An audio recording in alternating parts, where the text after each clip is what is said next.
What's up, guys? Welcome back to the Lean and Mean Academy for another video. Today, we're going to be talking about the cheapest ways to market your pressure washing business. I know a lot of you guys are on a budget when you first get started. Back in 2017, when I got started in pressure washing, I had nearly no money to even market. It was all Aaron's shoe leather walking down the sidewalk, knocking on these businesses, trying to get them to give me some money to clean their windows. And then I branched into pressure washing, and I started getting a little money under my belt to where I could devote to marketing. And when you do start spending money on marketing, it does matter how you allot that money, right? Because we definitely want an ROI. Today, that's what we're talking about. I got my boy Chris Lonergan from Footbridge Media here on the line. What's up, Chris? How we doing, Aaron? Good, man. So I know a lot of these dudes are on a budget. That's why I wanted to do a good title for them today. The cheapest ways to get started marketing their pressure washing business, something to where they don't have to come off a lot of money, but they can get a really solid ROI and start building that foundation, to where they can eventually start spending even more money and get more leads and more money and get more leads. And now they have a big growing business. Yep, that's right. I mean, it takes some money to make some money at that point, but you don't have to jump in right away with the most expensive lead generation tactics. There are a lot of easy ways we can ease into marketing so it's comfortable. Your wallet's not really going to feel it as bad as dropping thousands of dollars in Google ads. It doesn't take that to get started. If anything, it's easier to get started because of that. You don't have to worry about draining your bank account. You can just do a little bit of extra legwork, maybe a little bit of more burning your time instead of your cash so that you can get those first customers. Sure. So today we got three cheap ways to market your business that are really effective if you do these. And these are going to be some of those things that you probably keep doing throughout your business, but they are cheap. They are effective in the beginning. And Chris, what's our first one? Number one, it's the one that most people are already probably thinking about. It's SEO. It's having a good, solid website presence and being present on organic optimization, having good efforts there so you can try to get on Google, on search engines. And that is ultimately a really low-cost thing. You're going to have to invest your time early on to build that website out, to make sure that you are constantly updating that site with your projects. But the end result there is over time you could build a strong presence on Google for the very common searches that someone who's looking for your pressure washing service or your home service. If you can rank well in Google, that means you're going to get leads ultimately for one of the lower possible costs. So your ROI there in the long run is really going to be a really solid number, because you're going to spend a low amount of money to get someone to come to your website, and they're going to convert because they found you just through Google, just from your your pure online presence. Yeah, that's huge, right? Everybody goes to Google. Everybody uses Google. They're kind of run the world, if you will. They might be the Illuminati at this point, the Illuminati. There's a building somewhere with these Google people, little Googles and little Google people, and it's very important. Most of my marketing, Chris, has been done through Google, and you guys at Footbridge Media, you guys build contractor specific websites. That's all you guys do, correct? Yep, that's right. For the last 20 plus years, we've done nothing but specifically work with contractors, home service pros. So not just pressure washers, it includes lawn and landscaping folks, roofers, electricians, basically anybody who does work at a house instead of someone coming to their property to do work. I love it. So you guys build sites. I've had y'all's websites for my business since 2017, 2018. If you want a pro website built for your business, go and dial the number on the screen. It's scrolling across the bottom. Give them a call. Talk to them about a website for your business. These things perform super well. These guys are the Jedis at building contractor sites. And if you mention Lean and Mean, mention my channel, you'll save about $600 a year on your website. Very cost effective. But with that being said, let's see. What should I search here, Chris? So I think we were talking about some, we've got a guy at Spokane, some pressure washing in Spokane. Pressure washing Spokane, right there. All right, let's check it out. So this is the top level search, right? This is what a customer could be searching for if they need your services, right? And they live in Spokane. So this is what they would search for. So Grace Pressure Washing, we can tell here, he's running some local service ads. So he's number one. He's at the top here. But this is the cool part. This is organic. So for the whole area of Spokane, Washington, Marco is number one at Grace Pressure Washing. And he's also number one in organic. Chris, what does this mean? When you search the broadest search for a certain area for the service plus city, and you're ranking number one, what does that mean for this guy? That means that, number one, Google has a solid understanding of who this person is. It means Google thinks that that particular vendor is the best answer for that search. If someone is looking for pressure washing services, they can likely get the answers they need from that specific person. And whether that's through local service ads, whether it's through the Google Maps section, or whether through the organic links, it suggests that, hey, Google thinks, hey, people, this might be a good choice. The cool thing about being in both the ads and the map and the organic is people click different places. So they're basically monopolizing that first page there. So whether you're an ad clicking person, whether you're a map, I look at the reviews first person, or if I want to deep dive look at the website person, you're going to get the lion's share of all those leads, those clicks that come through for that super common, like that's a core search term there. That covers literally everything that obviously that this industry that this person can do. So they're going to get a ton of traffic because of that placement there. The site looks great. I mean, I wouldn't expect anything less, right? It looks phenomenal. Y'all got a lot of data on here. I think this is what really separates y'all from other people who would be building websites. Is just look at all of this data. These are all pages that you guys have built, right? Did Mark write any of these pages? Did he have to write this content and send it to you guys, or do you guys do that? Nope, we do the lion's share of the lifting. We always say if people want to contribute, premises, or they've got an idea of what they want a page to be about, but they don't have to. At the end of the day, we try to do as much of the heavy lifting as possible when it comes to the content creation. That counts the both the service pages and the city pages here, and you can see there's a ton of them for this site.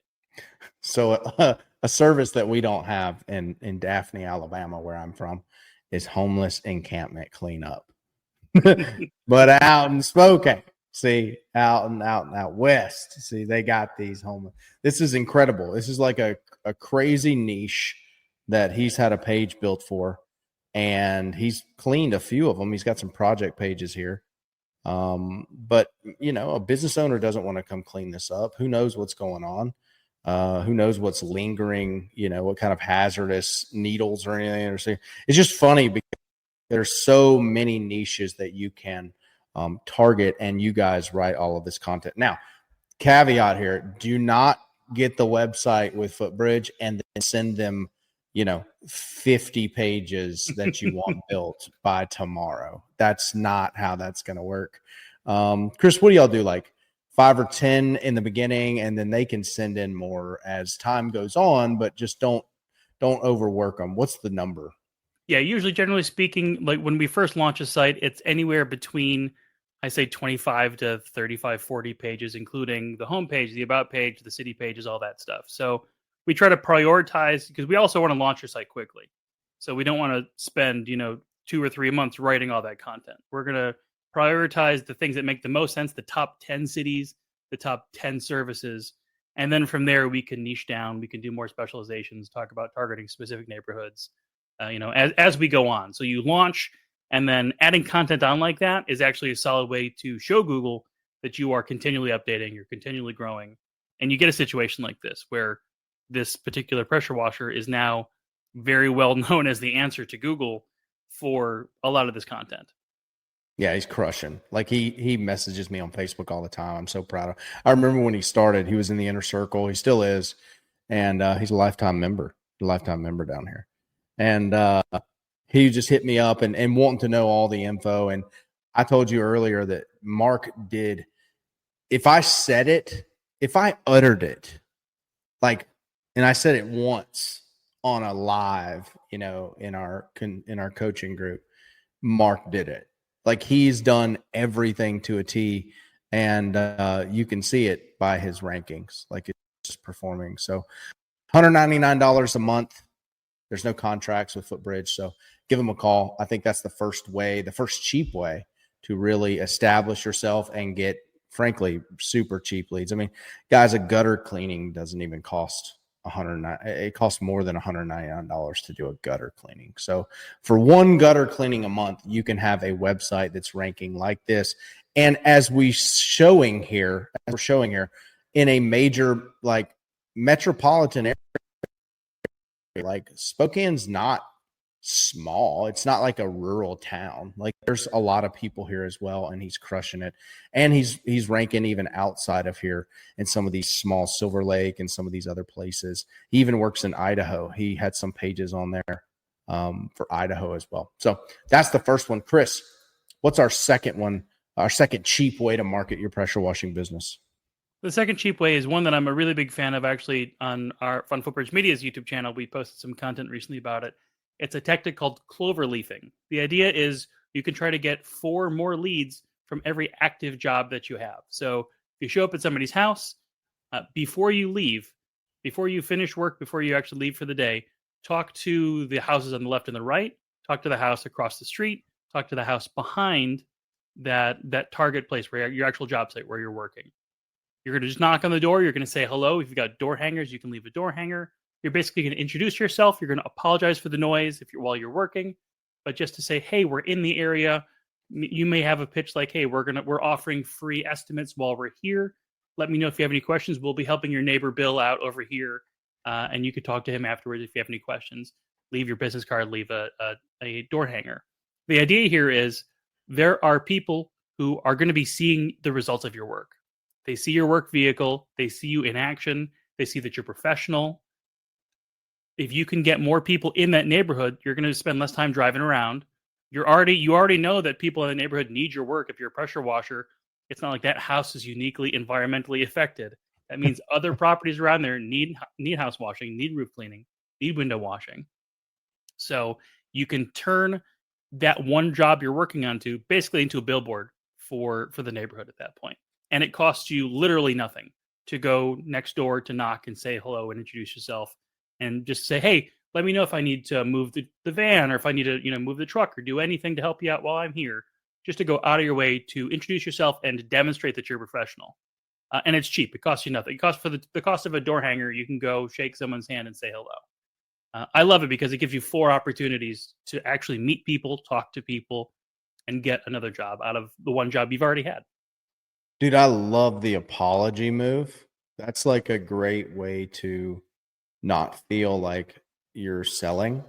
Yeah, exactly. Yeah. It's like, especially for folks who are not comfortable with selling, you can come and say, hey, we're here, partner dust, partner noise. We're pressure washing here. It could be a little bit noisy, but that's why we're here at this time of day. And that's where we're here to talk to you now to make sure that you're not caught off guard by this. It's a great way to kind of ease into the idea of selling yourself without necessarily selling. I love that. That's a good angle because people are like, oh, no, it's fine. Yeah, everything's fine. You're like, yes, now I need you to buy pressure washing. No, you also need your roof cleaned. You also need your roof cleaned. Some reason we need our roof cleaned. Jedi mind tricks, man. That's good. Chris, what's number 3? Number 3 is referral programs. And I think a lot of contractors are afraid of referral programs because they don't really understand the premise of how it works properly. The idea is you tell your past customers that you've got a referral plan that you will pay them or give them a gift card or give them some sort of free perk if they refer you to a friend or family member. A good rule of thumb is figure out, what's your cost to get a lead? Does it cost you $20, $50, $100 to get a lead? Say it costs you $50 to get a lead. Well, then you tell your past customers, hey, if you refer me to a friend or family member and they buy, I'll pay you $50. I'll give you the $50 instead of giving it to Google or whoever else. But you don't pay them unless you actually get a paying job out of it. You're not giving them $50 for the lead. You're giving them $50 for a completed job. So if you know that you're going to spend $50 on the lead, when you go do the house washing job you referred to or whatever it was, just increase your rates to cover the cost of your lead. So person A refers you to person B. Person B does the house washing job with you. They pay you. They're already squared away. You've made money on that job. You then take part of the profits, part of the proceeds from person B, and give it to person A as a reward. The idea here is if you could do this, if you can really satisfy customers, you really wow them with the whole customer experience, you're going to turn all of those homeowners, all of those happy customers, basically into a referral army for you. They're going to be a sales force you don't have to pay for. And you get leads as quickly as they can refer friends out, and they get rewarded for it. So of course they're going to continue to do it. To say we love referrals, referrals are a great compliment. That's great. And some people will do it out of the kindness of their heart. But if you incentivize them, if you say, I'll give you $50 to tell a friend, they're going to tell more friends. Boy, them old ladies, they'll be cashing in on that. If anything, they're going to go over, hey, I noticed your windows need to be washed. I've got a buddy who can do it. Yeah, they like to talk, they walk their little dog and stuff. They like to talk to everybody, Yep. So absolutely harnessing those customers that you've had and incentivizing them. Chris, how would they know, how much they're paying for a lead as far as how much to give a customer? Because obviously the more you're willing to give someone for a referral, the more incentivized they're probably going to be, right? So how would they figure that out to where they know what number to say? The real rough cost there is what's the cost of your marketing per month, and then how many clients did you get in that 1 month from that particular marketing. So something like Google Ads, you can tie a little more directly. If you spent $1,000 in Google Ads for a month and you got 10 clients out of it, then it's $100 is basically your cost per lead. Their cost per acquisition is probably the better term there. You can still rough that out with your website costs, but at the end of the day, also has to balance with what's something that's going to make them jump. If it's $10, it's not really going to make a prospective referrer jump. But if it's 20, 25, $50, the higher that number goes, the more likely that they're going to give that referral. And also, again, at the end of the day, since you're only paying for the referral when you get a job that closes out of it, if you want to make your referral target $100, just adjust your pricing so that you're getting $100 more for that job. And you're basically just taking money from person B and giving it right back to person A as their reward. So you're not losing out on any money necessarily off the top. Sure. That's brilliant. I think there's a lot of people would be incentivized. The higher you go, the more incentivized they're going to be. There'll be a lot of customers who may not lock into it, because they just have life, but there will be some customers who really gravitate towards that, and they'll see 5-10 people. I think that's going to be like your 80-20 there. I think 20% of the people who are actively referring you are going to give you 80% of your referrals. You'll have some really active folks and some folks that might give 1 or 2. If someone brings it up at a party or someone mentions on social media, hey, I'm looking for an HVAC guy or whatever. There are ways that maybe one off, you might get one here or there, but you might find you've got a couple really good, people who are champions of your brand. And those are the folks that you really want to reward well. I love it. Well, those are 3 guys. Take these 3 and implement them into your business. I mean, these are not hard. When you're first getting started, if you're some people, you have more time than money. And if you have more time than money, these are the ways that you can really snowball effect your marketing into year 2, where things start getting a lot more smooth and leads start coming in a lot easier. We always say year 2 in this business hits different. It does hit different than year 1. Lead acquisition starts to get a lot easier in year 2 because you've had your website. It's been aging for this period of time. Google really knows who you are. You're starting to stack reviews. You're doing some of these techniques that Chris is telling you today. And you're having those people from the year before call you back and say, hey, I want to get it done again. So these are people who you don't have to reach out, and you've only spent one time to acquire that lead, and now they're coming back as repeat business. So Chris, anything else? I think that at the end of the day, like you said, if you got more time than money, if your concern is you don't have money to run marketing for your business, that good. You don't need the money all the time. So money's good, but time is really important. Knocking on doors for Cloverleaf Inc. costs you no money. It costs you just a little bit of chutzpah, costs you a little bit of effort. But at the end of the day, that's the currency that you've got. So if that's the currency you've got, spend that particular currency. And then, like you said, as things get better, as you grow, then that marketing budget can grow, and you can look at other ways to diversify your streams. But to start things off, really, it's about putting in the blood, sweat, and tears, and clover leafing, and putting in your dues when it comes to online marketing, putting in your dues when it comes to forming a base of good customers so you can have referrals. At the end of the day, it's that time spent investing in yourself, in your own skill development, and in your customers that are going to get you that next customer. I love it. I love it. Chris, thanks for coming on today, man. Thanks, Aaron. Thank you. Guys, if you're wanting to get your website done and you need a website, every business needs a website. Why not get it done by the pros at Footbridge Media? They've been doing it since 2004. Only contractors like us. Give them a call. The number's scrolling at the bottom of the screen. Talk to Aaron O'Hanlon. Talk to one of the guys there. They're not going to pressure you. That's not how they operate. Like I said, there's no contracts with their service. They really want to make this a partnership in business with you and your business to where it's a long-term deal. And they want to crush it and hit it out the park for you. Mention Lean and Mean to get the $199 a month deal. If you don't, you'll be paying $250 a month. So you'll save like $600 a year by just mentioning me at Lean and Mean Academy. And hope you guys enjoy it. Thanks for coming on. I'll see you guys in the next video.